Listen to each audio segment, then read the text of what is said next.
Thank you, everybody, for being here, and thank you for your patience. We had a huge agenda for the day. We're still trying to get through, so we want to make sure that we are respectful of your time. It is 1:19, and we will start with a presentation, an update from the police department about our monthly crime statistics. Chief? Thank you, Commissioner and committee members.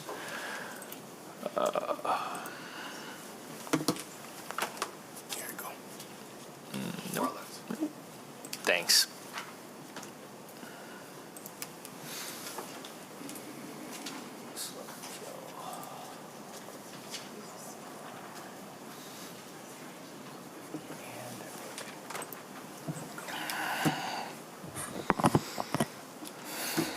All right, so quick update on auto thefts. As you can see, that spike is 2022. We've talked about it just about every time I've been up here for the past year or so.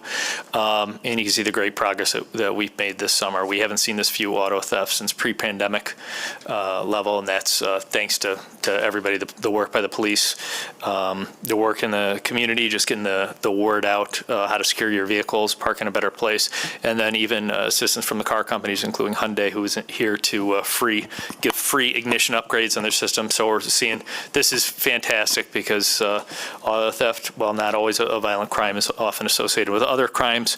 So this has been a huge help in making the city safer. Ag assault total, not a little jump from last year. I wouldn't say statistically significant across the board for over the past 4 years. Robbery totals, there's a small jump, but nothing that we can attribute to anything specific, and certainly not to the levels we saw in the pandemic time or over 21. Year-to-date homicide totals, it's 7 murders year-to-date so far is a record for going back many years. Having said that, we're not talking about numbers, we're talking about humans. 7 too many. Detectives are doing a phenomenal job on those. We're going to have good news soon.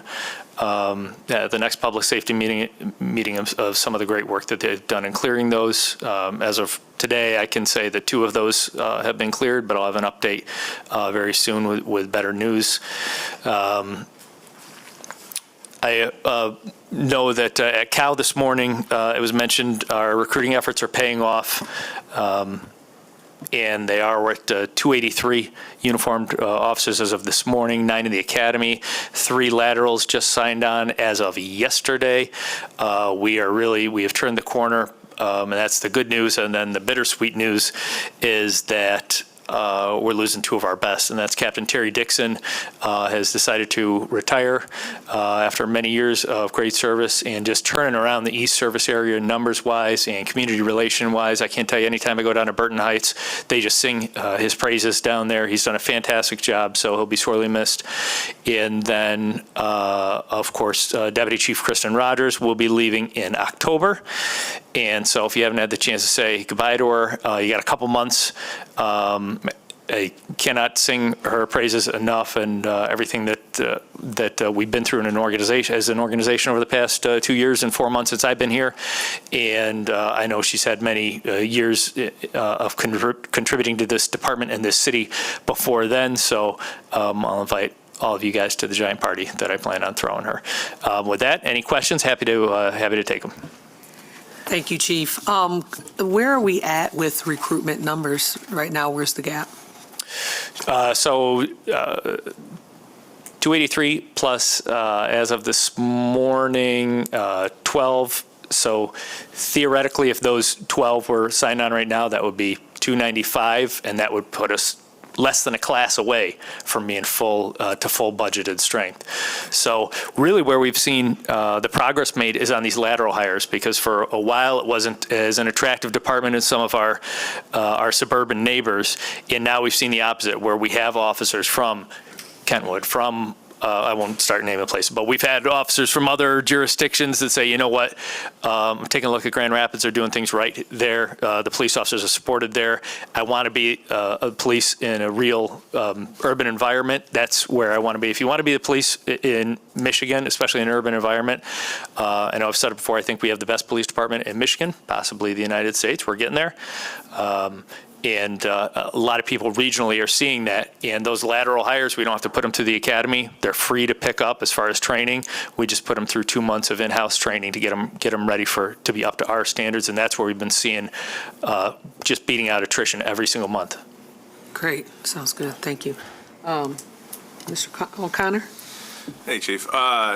The question that I get asked every time I meet with the neighborhood associations and business associations is, we're getting close to the threshold. What's the trigger to get community police officers? Well, trigger is either 302 or 304 as you look at it, and we have a plan in place without using up too much of your time. Deputy Chief Trigg, who's in charge of everybody in uniform on the police department, on the operations side, is spearheading that. Deputy Chief Trigg was himself neighborhood relations officer back years ago, and he's seen what works and what doesn't work, and he's spearheading that program, and we're very excited to have it. I know I hear from West Grand neighbors all the time about it too, and I think it's going to be a benefit not just to West Grand neighbors, but across the whole city. Awesome. Thank you, sir. Yes, sir. Madam Chair. Yes, sir. Real quick, Chief, I'm not looking for the data today, but these lateral hires, it'd be interesting to see over the last 6 to 12 months what district or what localities or municipalities they came in from. Yeah, I'd be excited to share that with you too. It is very interesting. We've seen a bunch regionally, but from as far away as the East Coast, North Carolina, really all across the country. So just got one from Elmira, New York. So we're a lot of kids who grew up in this area and moved out with their lives, and just looking at this police department and saying, maybe a second chance at West Michigan and being part of this would be good. So, but I'd be happy to get you those numbers, sir. Thank you. Just want to also commend you on your recruiting efforts through your new videos that have been placed in the efforts in the community. It's being seen, being shown, and being heard, and we look forward to even more persons joining. Thank you very much, Pastor. I know that I have the mayor and manager and commission to thank for that, because the recruiting campaign was something that they backed us up on, and I think they've done a fantastic job. I'm gonna. Chief, could you share a little bit more about kind of the video that has been going on lately, the documentary that you all are working on? Oh, yeah, absolutely. Yeah, and when I was a young sergeant in the Chicago Police Department, I was involved in one of the seasons of First 48, and have stayed in contact with the creator of that show, who is a pioneer in police documentary series, and has stayed a friend of mine all these years, and actually was visiting for lunch maybe 8 months ago or so. I gave him a tour of the station. I told him about all the changes we were making, and he visited again, and he brought a friend with him, and they spent about 2 weeks just talking to people in the police department. And like I said, he's an expert on police departments, worked all across the country, and was really taken aback by the changes that we're making. They've come visited again, and actually the Discovery Channel gave them a budget I think they have like 10 or 15, maybe 20 hotel rooms across the street from the police station. They have a full crew there, and they've been interviewing our officers and going out in the community, shadowing our detectives sometimes, our officers on the street. And I think it's going to be a great tool, much like the Epic Recruiting, where once people actually see on video, it's more than just rumors. This is actually what we're doing. I think, it's not a reality show. It's a documentary. They're just going to show what's happening at GRPD. And it's one thing for me to get up in front of cameras and tell people, hey, this is what the training looks like, this is what this, but I think this is going to be extremely valuable, especially for recruiting and also for community relations, for people to look. If you don't have the opportunity yourself to go on a ride along, which all you guys are invited anytime, a lot of people think they're very confident they know what happens in the police department. We know how you do things, and then when you actually see it, like, oh, they're doing a very professional, exceptional job, and we do, not to brag, we do. I think we are the gold standard, certainly in Michigan, and I would argue across the country. And we'd love for people to see that and to see what's really happening in the police department. That's great, thank you. Were they part of what we're at the memorial at the garage? That's right. Yes, Commissioner. I'll be looking Yeah. for my royalties. Yeah. Anyone else? Okay, thank you. Thank you, Commissioner. Appreciate it. I'm grateful for the work that you all are doing to change what our community looks like, and I think some of those numbers were reflected in the national survey data that we got this morning, so we're headed in the right direction. Next up, we have, is it OPA? OPA has a presentation. And while Mr. Davis? Mr. Davis is pulling it up, I'll just preface the presentation with a couple of comments, and I'll begin with a name, Emile Penn, went by Emile, and he was a 15-year-old. I think it was the second homicide that we had this summer of 15 years. There was one shot downtown, and he was second. And I had gotten a call from Pastor Jerry Bishop, who had a call of urgency for us to do more than what we had typically been doing. And even though we had great programming for the summer for out-of-school programming, partnering with GRPS and our Grow 1000 program, and a lot of programming at parks and pools, there was a clarion call to do more, given the previous briefing we just had here at Public Safety about some of the late-night incidents that were happening after curfew. And so that, coupled with, I think the very same week, there was African American Men's and Boys Conference here downtown. GVSU was sponsoring that, also created a call for action, and we were able to rapidly pull together community partners and facilitate the conversation and say we've had these plans for the summer, but obviously the moment calls to do more. And so I want to thank GRPS, Faith Community, for coming together, as well as GVSU, and along with the OPA staff and police department for helping us with doing all we can to continue our violence prevention effort. So with that, I will turn it over to Mr. Davis. And this committee too also challenged us to do more. Last time we had a briefing, I think the Parks Department had briefed this committee. Thank you, sir, and good afternoon to everyone. So for purposes of today's briefing, we'll talk about the It Takes a Village summer initiative, which is a pilot for this year. We'll talk a little bit about the background, and the city manager gave us a glimpse of some of that, but why we are doing this, and also we'll talk about the best practices that we looked at. And then we'll talk about the actual program for this summer that our partners are bringing forward. And then we'll have time for questions where you'll be able to ask questions of me or of our community partners who are doing this work. So by way of background, statistical data suggests that violent crime increases amongst youth between the ages of 12 and 17 during the summer months. And we know that's connected to being out of school and also the lack of some of the activities and things of that nature for them to be involved in. We saw deaths involving youth in Grand Rapids in the downtown area, and what we noticed is that these events were happening after 8 p.m., which highlighted the need for evening activities. So we looked at a youth initiative that would offer positive structured activities in the evening. And the thing is, the OPA really served as a convener in this space. It's our community partners who are planning this programming, and we're assisting in that effort, but we're grateful to have such amazing community partners who have really come to the table and said, what can we do? They've rolled up their sleeves, said, how can we make this happen in Grand Rapids? So those partners, some of those partners are here today. We have GRPS represented, as well as the Urban League, and we have LifeQuest Ministries as well. Grand Valley State University is also serving in that space. So working through that, it was important that we design programming that would allow us to hit those evening hours, but at the same time align with our curfew, right? We didn't want to create a space to violate curfew or anything like that. So this initiative advanced the city's strategic goal to make sure that all people feel safe and are safe at all times in Grand Rapids. So before just jumping in and doing this, we knew it was important to look at what was going on in other communities. And there are a lot of summer youth programs across the nation, but there's two main models that we wanted to talk about. And one came from Sacramento, and it's called Sacktown Youth Nights. And the way it worked is there were community-based organizations, actually 27 of them, and they offer Friday and Saturday night drop-in events for youth in Sacramento, and that goes from July through September.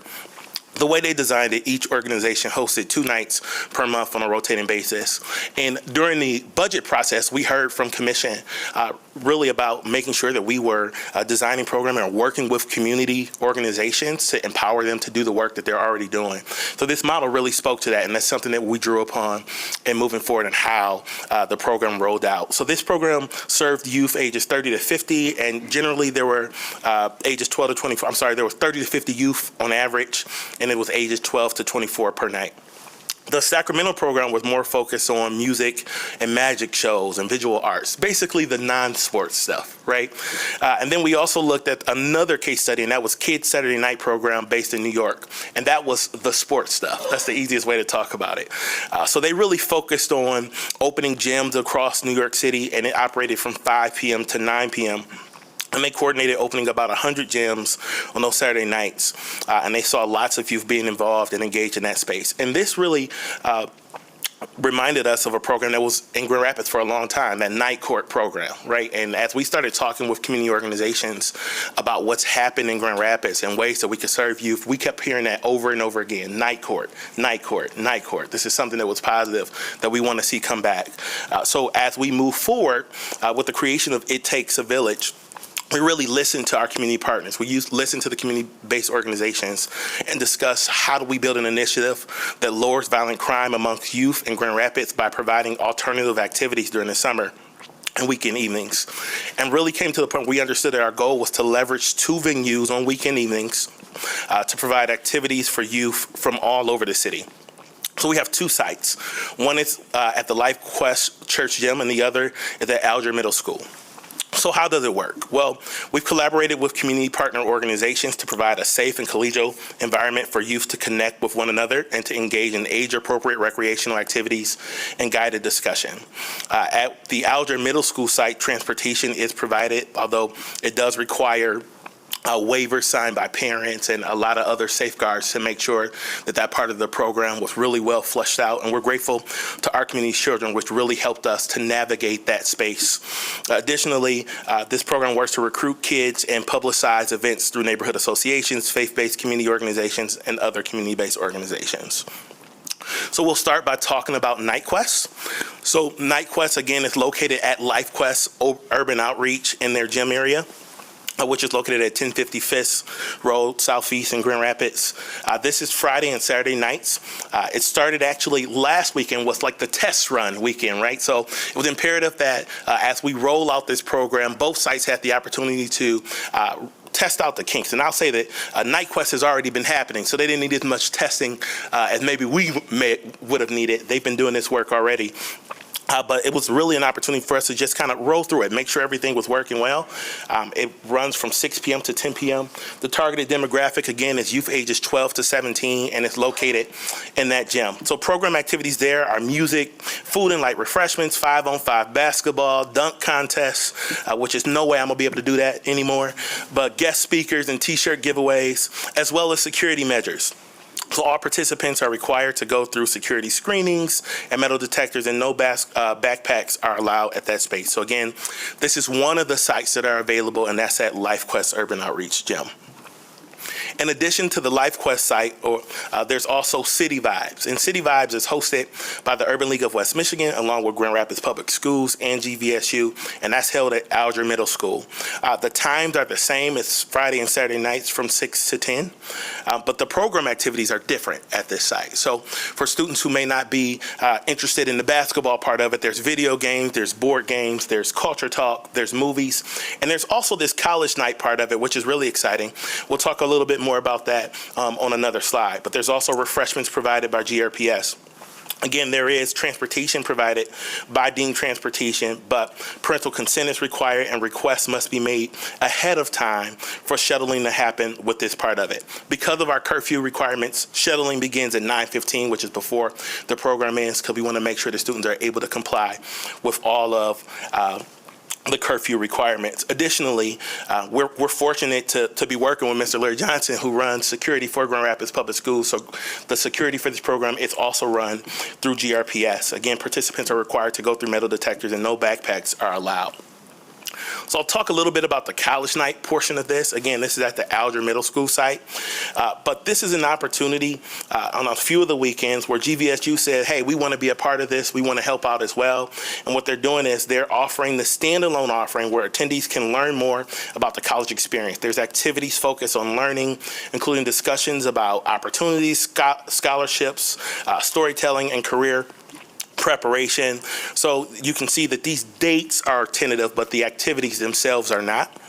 So there's educational sessions about how to complete your FAFSA, or also soft skills like how to tell stories or college Jeopardy and things of that nature. So GVSU, as well as all of our other community partners, have really stepped up to the plate and said, we're going to make a difference in community and make sure we're providing a space where students can thrive.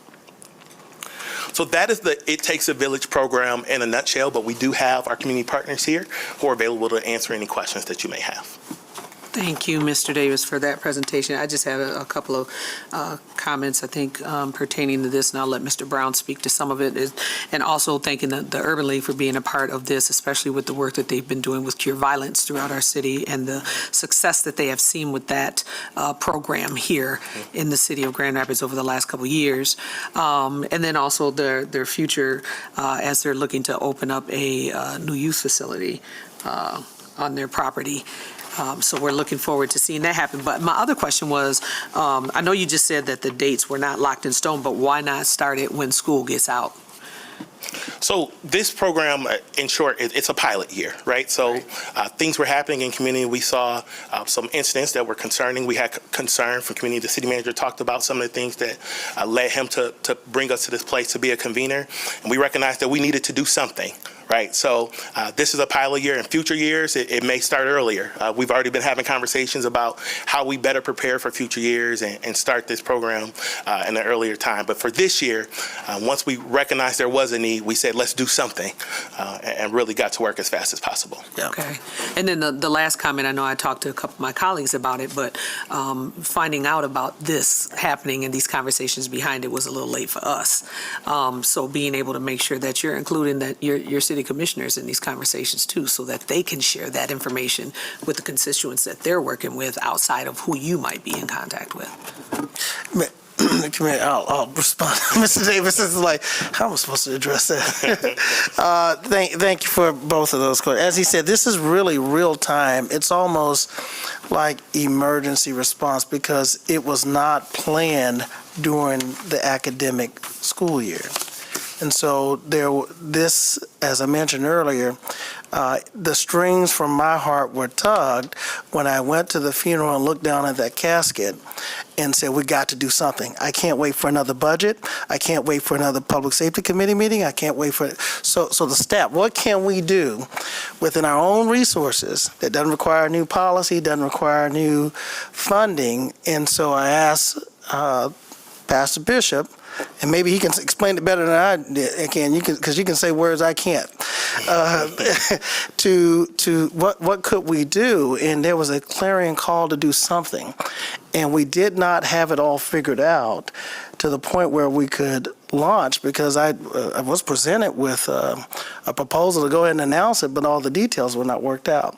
And so we had a choice. We could wait till the perfect to start something good, and I gave the green light to the staff, begin socialize, see what we can do. I mean, we have this innovative spirit. And so, yes, I do wish there was more runway to get it going and more policy conversation or discussion around it. But unfortunately, that was where we found ourselves. Now, I hope now, this having been set, that the blueprint has been laid, that someone will continue the effort, the momentum, given the results, what we learn from it, and think about how, if this could be scaled. But I certainly don't want to sit here being maestro of it, and I would welcome any of our community partners to come and speak to the committee about it. Absolutely. I appreciate that, City Manager. We know that this was something that had to be jumped on. I personally would love to be in that conversation, to hear what's going on. So that was just my thoughts, and that's something that I think a couple of my other colleagues mentioned to us. So I'm grateful that this is happening, and I'm hopefully that it will have a stark impact, because this was a hard year for me personally too. I lost a nephew a couple of weeks ago. So I'm glad that something like this is happening and we're engaging our young people in our community. Colleagues, Mr. Brown? Well, I'll just echo somewhat the sentiments of Manager Washington. Early in our meeting together, we recognized that we did have a faux pas of not predicting this, and who would predict this, but and I think the words were, hey, we failed to plan to prepare, or something close to that, and we've historically done that as a community, so we're going to own that. But at the same time, we said this was something new, and it warranted an immediate response, and so that's why we kept working in an innovative spirit to come up with this. My hope is that we have, in doing so, I'm sure that we will save some violence, and we will hopefully save some lives, and hopefully give the young folks a taste of what's going to come next year, because we've already talked about, hey, we had to have an urgent response, but we also have to do long-term planning, so that for when we let out next school year, we already have our plan in place. The kids know what's going to be available, and hopefully we're able to build on and expand that. I'm encouraged by the teams that are together. Excuse me, Reverend Bishop has been doing this work in the community for 20 plus years. So it was a no-brainer for him to be able to, and I don't want to speak for him, but be able to expand his programming. The Urban League has been doing this work for, technically as Cure Violence, for almost 3 years, but we've been doing similar work for decades as well. But I think it takes a community, ergo the term, the village. So that's why we're coming together to say that, hey, as a community, Pastor to my right as well, Pastor Golston, all connected, saying, hey, we realize that we have to have a larger community response, a more prepared community response for these type of things, to be able to offer our young folks other outlets. So again, we pushed, instead of saying, hey, again, okay, well, we missed this year, and not have these handful of weeks of programming. We said, no, we're going to do something this year, and then we're going to plan for next year at the same time. So Thank you. I do see what you do when you give me a microphone, but anyway. I got the button down here, though. Lost my train of thought that quick. I do look forward to the communication between, again, the CBOs, the faith community, as well as not only the public safety, but Safe Task Force as well, all combining, working together on these efforts. So, Thank you, Mr. Brown. Yes, sir. I was just curious if this information and these opportunities, these dates and times are already being shared with local agencies. I work with Family Promise. We have partners like AYA, which obviously are dealing with some of our unhoused youth that may or may not be able to see this in areas you might expect. I'm curious how we're communicating it. A great question. So we started with a small blast, right? Through social media and things of that nature, but there's also a full press release that is coming out today. In addition to that, our community partners are sharing it with other community agencies as well as those individuals they serve. Yes, sir. I appreciate the initiative that has taken place across the board. The cooperation, again, of various agencies to act fast, because there is a certain vacuum, and I can tell you there is a lot of young people that come downtown sometimes just looking for something to do. So publicizing these kinds of programs and getting the word out, I think, is very important. I appreciate all the work that's been done already. We have one more. I just wanted to congratulate you on putting together such a great schedule and a great programming in such a short time. This looks awesome, and it's going to be so beneficial to our community, so thank you. Thank you for saying that. I want to be clear, though. It was really the work of our community partners and OPA staff, especially Mr. Brendan Arnold, who did the major part of the lift related to them. So the thanks really goes to these community partners and to Mr. Arnold for the work they did in this program. And we also are grateful for the means in which this will lead to change. And that's the key ingredient that we have to put in the forefront of where we are as we do this work. And so thank you so much. We know it took some time to communicate with all the partners that were engaged and those of us that were on calls at the initial setting. And then also, I mean, anytime you have in the urban core and the context of making sure that there's a collaboration between numerous from the collegiate capacity, from the church capacity, and the community, all wear different hats, but we still are serious about working together. And it's our mutual responsibility to make a difference to help lift up these lives. So thank you so much. And if I could, I do want to recognize Mr. Arnold and Mr. Griffin from the Urban League, Mr. Arnold from OPA. I think they were the ones that did a lot of the work putting this together along with Reverend Bishop. They just want to tip my hats to them and lift them up as well. Thank you. And I'm glad you mentioned that. You know, again, a non-traditional, if you want to say the sense, a partner of institution of higher learning, being part of this as well. Again, as Pastor said, we're on the verge of something spectacular. Yes, thank you all for your comments. Just want to make sure, now this is open to male and female, correct? That's correct. All young people in our community? Yes. Okay. And then there is another comment or a feeling, I think that we want to make sure that when we're doing things, it's not in an effort to remove our Black and brown children from certain spaces, but just to provide spaces for them to be active and not in trouble, right? Because that could be a sense of saying, oh, we're moving things away from downtown, because we know that a lot of things have been happening down in the downtown area with youth out, and a lot of them past curfew, right? So being able to look at, I know this is a pilot, I know it's being, something that we're trying to do in the community, and I understand that, but making sure that we are thinking about in the future as we're planning for next year, all different segments of the community, that we have some offerings for these young people so that we are not creating a sense of displacement, but inclusivity. Certainly. And one of the things that was important for us was recognizing where we've seen spikes in crime traditionally, right, across Grand Rapids.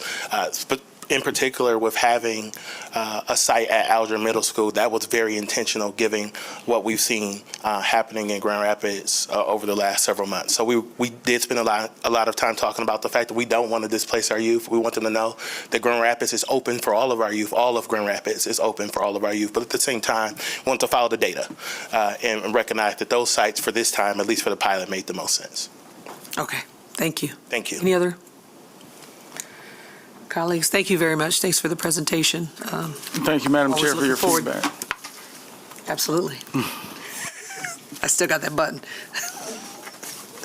All right, and last up, I love it, is our National Weather Service, Storm Ready, with their presentation.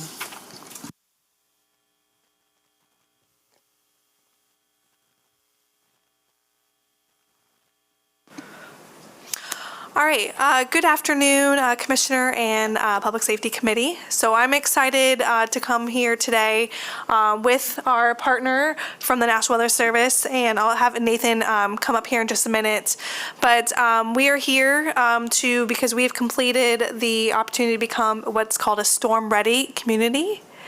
And so with that, I want to give a little background on what the Storm Ready community looks like and how we got this designation. And there's a lot of different things that we have to go through to be able to meet this need to be designated as a Storm Ready community. First thing I do want to note is that we, as of today, we are the largest city in the state of Michigan that's been designated as a Storm Ready community across Michigan. So we had to do a variety of different things to get here. As it's shown here on the screen, we had to establish a 24-hour warning point, which is our dispatch center. Also have an emergency operations center, which we do. We also have a backup one as well. We had to have more than one way to receive severe weather warnings and forecasts to alert the public. So one of those ways is through our emergency alert system, and then also create a system that we monitor our weather, which we do in coordination with the National Weather Service. We do a lot of public outreach and education, and a lot of that's been done with the establishment of the Emergency Management Specialist position, which has been held by Allison Donovan, and then also have an emergency operations plan, which we do. So we've checked all these boxes. Services, and I'm excited for Nathan here from the National Weather Service to present us with our designation today. But I also do want to really commend Allison Donovan for her work. She really led this project into going through and making sure we became a designated storm-ready community. So with that, I'm just going to quickly turn it over to Nathan Jeruzel from the National Weather Service, who's just going to give us a quick congratulations, and we'll go from there. Thanks. Thank you, Commissioner and committee members, for allowing me to come here today and present this recognition. So obviously, we have experienced tornadoes, we've experienced flooding, whether it be from heavy rainfall or ice jams on the Grand River here in Grand Rapids, and winter weather. So we are not, strangers to that weather. And obviously that weather can be a big impact to the citizens of the city. And so having the procedures in place and all of the different monitoring situations and having the staff that Allison do in making sure that the city is safe as possible. Now, can we stop the weather from, hurting people and creating damage? No. But what we can do is we can mitigate that, mitigate the loss of life or injuries to people as much as possible, and mitigate, damage, whether it be just precautions or things like that. So that's why this is a very important thing. One of my supervisors says that, we're storm ready, but not storm proof. And, essentially we're as prepared, or the city as prepared as possible for those different weather scenarios. And I want to thank you for your support in the emergency management program here for the city and keeping the citizens of the city of Grand Rapids safe. Thank you very much. So I will say that Nathan does have a certificate for the city manager and the mayor in regards to this designation for the city as well. We also have a nice plaque that will be presented at City Hall and other city-owned facilities, so to really show the community that we are designated as a storm-ready community. So this is exciting and a good step forward to show that we are doing the work to be ready. So I am open for any questions. City Manager. Thank you, Madam Chair.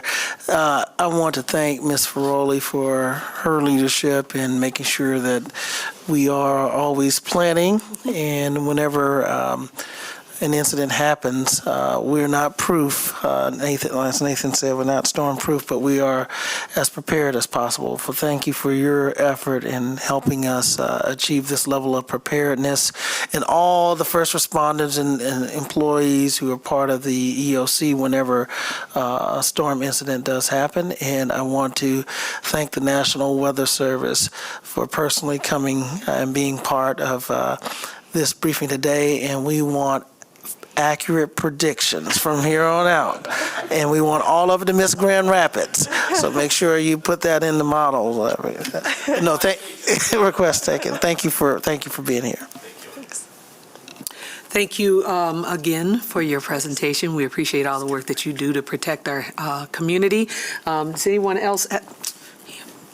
Yes. This comes out of my professional background. Work, and I just wondered about your coordination with utilities, because it's a very key element, and the prevention part of that is always about tree trimming, and I just want to mention that to make sure that comes up in their planning. Sometimes that's a budgetary constraint, and we suffer from it. But anyway, you got the floor.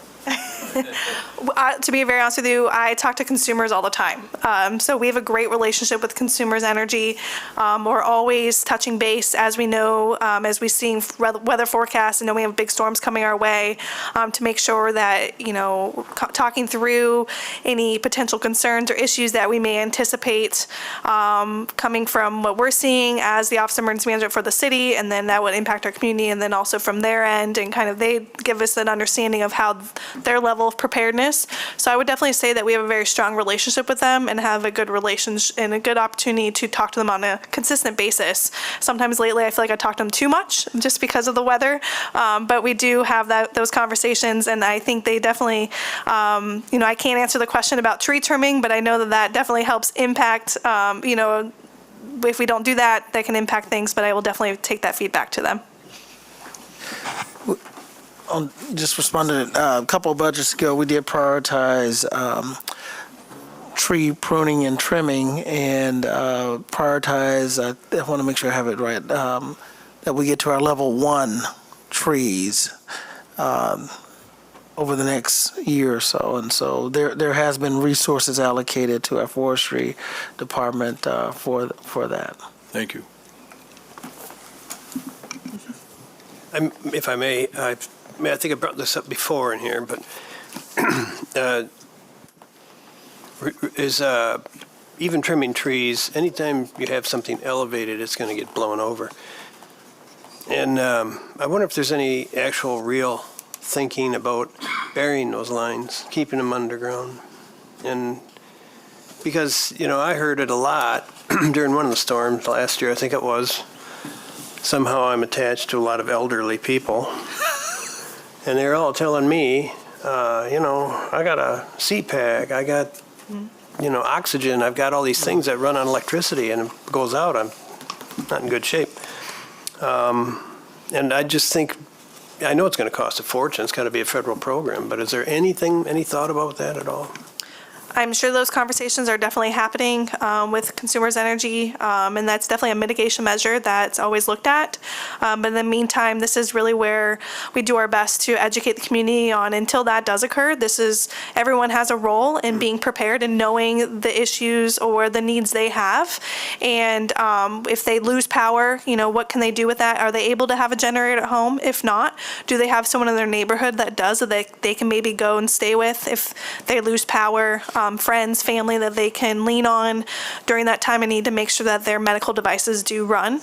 So this is really where all of us as individuals should step back and look at our own situations and kind of think through those scenarios and how we should plan for ourselves and to look at our support system to how we can help each other. But this is also a situation where, again, we have those conversations with consumers and others just from a preparedness standpoint of looking at, okay, what are we looking at and from this weather forecast? What do we anticipate? Where are our areas that have in our community that are folks that have access to functional needs that we need to really focus on and start listening to our community so we can be prepared to respond to that.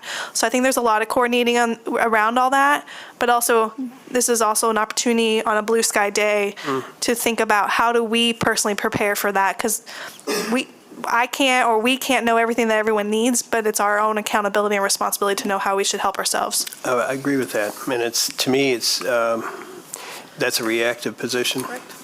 And I think we should be a little more proactive. Thank you.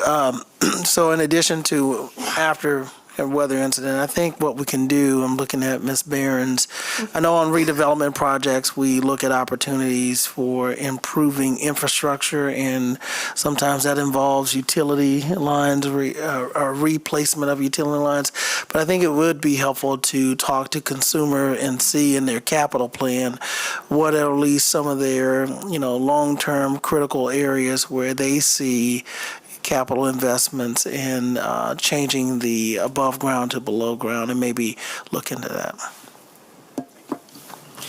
Thank you, City Manager. I appreciate that. I get a number of calls from constituents that have power outages for no reason, at least that they can see, right? And so how are we working with our community partners to really plan on how to address those situations? Because listen, Mr. Kettle, I'm not old, but I have a CPAP too. And if it goes out, it's not pretty for anyone around me. But really thinking about, our senior neighbors, right? And people that may not be able to access a neighbor with a generator. I mean, some of those things, right? And so really thinking ahead and working with those partners to see what is their plan and how can we move forward in doing some things that are more environmentally impactful on our community, but also safety-wise, right, for our community members. If I can make one smart Go ahead, guide. you were going to do it anyway. I think some people call it tree trimming, some of us call it tree butchering, because they really butcher those trees when they go out there. And it's just, the trees around they're all like this, It's like, what in the world? I have a companion to that in my neighborhood as well. Thank you, Mr. Kettle. I appreciate you. Anyway, Mr. Brown. So my question's around your bullet number 2 and your last bullet there. If you have, if you could talk a little bit more about how you guys have anticipated those that may have digital divide in some of the communities that don't have, you say various ways to receive more than one way to receive severe weather warnings. I want to make sure that we're covering all populations and demographics and those that are hard to reach, as well as your last bullet as it relates to those emergency exercises for those that are going to be more adversely affected by these climate catastrophes. Sure. So I'll go to the second bullet question first. So this is focused on how the city as an organization receives weather warnings and forecasts to alert so that we can alert the public. And also that's where we also have multiple ways of educating and informing the community as well for them to receive that information. We have our opt-in city emergency alert system, which is one way. We also have what's called the Integrated Public Alert and Warning System, or otherwise known as IPAWS, which the Weather Service also utilizes as well on their own, which can send out 2 different types of alerts. One is called WEA, Wireless Emergency Alerts, is where the alerts go over your phone that take over, kind of like what an Amber Alert looks like, or the tornado warning last summer. The other one is the EAS, Emergency Alert System, which is where actually the National Weather Service has that authority. The city does not, to send those out. And that is ones that the alerts come over your radio in your car or your television. So those are multiple ways. There's also where those alerts then get automatically rebroadcasted onto the social media platforms, so Facebook, Twitter, those, so that they go on the social media platforms as well. There's also a very strong relationship between the Weather Service and the local meteorologists with the news, the media, and making sure that there's conversations around that so that they're working hand in hand on getting that information out as well. I'll be honest, none of it's perfect, right? So we do our very best to try and encourage folks to have multiple ways of receiving information. Another one is where we encourage folks that may not necessarily have a smartphone or access to cable TV to get a weather radio. And a weather radio can be in their home, where it's based off the AM radio system, and those alerts can go off in their home. There is systems in place where folks that have maybe access and functional needs, where they either are experiencing blindness or hard of hearing, there are systems that they can be connected to that weather radio to where either lights go off or other audible sounds, things like that, to alert them. So there's many mechanisms, but again, not all of it's perfect. There's always room for improvement for that as well.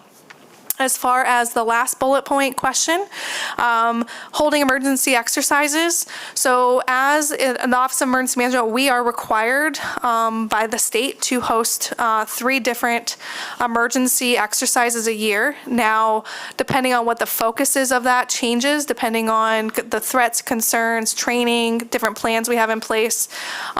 So we do a lot of those exercises where we work with stakeholders. We've done them with ironically, an impact on our water system. Actually, before we had the water main break this year, we've done them for active shooters and other scenarios. So we're constantly assessing and finding different ways to host them. I would love to do them every day, but it takes a lot of time and energy and focus. But we do as many as we can to ensure that stakeholders, regardless of the scenario we're looking at, are building those relationships, know how to work together, how to make effective decisions, and especially around severe weather as well. Thank you. Anyone else?